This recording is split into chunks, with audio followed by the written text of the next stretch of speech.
I kind of look at clay as, earth and dirt, and it comes from the ground, and I find that like just like so primal and interesting. And so everything that comes from the ground, then the earth and supports plant life. So like bloom, you can see that real obviously. It's sort of like flower petal kind of thing, but very refined. And the other piece called wrung out is kind of like cloth, which is can be a byproduct of plant material.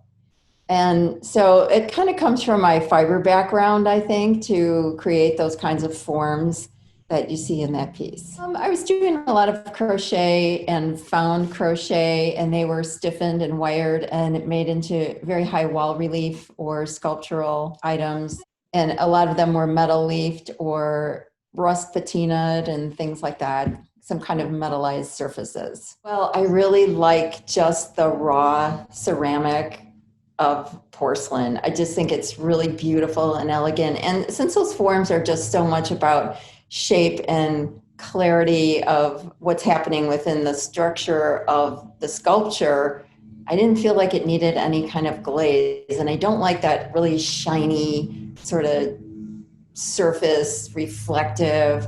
I like the fact that it absorbs light, and it's just very simple and accentuates for me the way the shape is formed and the light and shadows that are cast by that. I'm trying to make things that look more like processes of earth.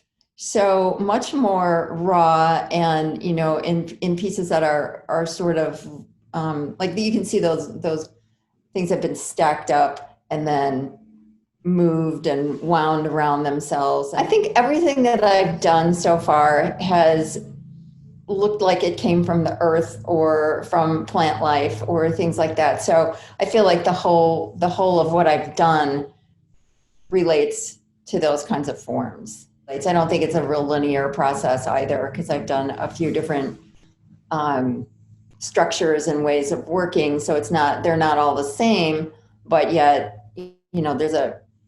there's a connection between all of them. And humans, according to the biblical stories, where Adam was created from earth and soil, and it just kind of goes from there. And so dust to dust kind of thing. And I don't know, there's something just so primal about the fact that you can take this clump of dirt, and it transforms itself from being really pliable and wonderful, and then it goes through another stage where you can do other things to it, and then it's almost like carved in stone, and that memory just stays. You can't manipulate it any further, and you get what you get.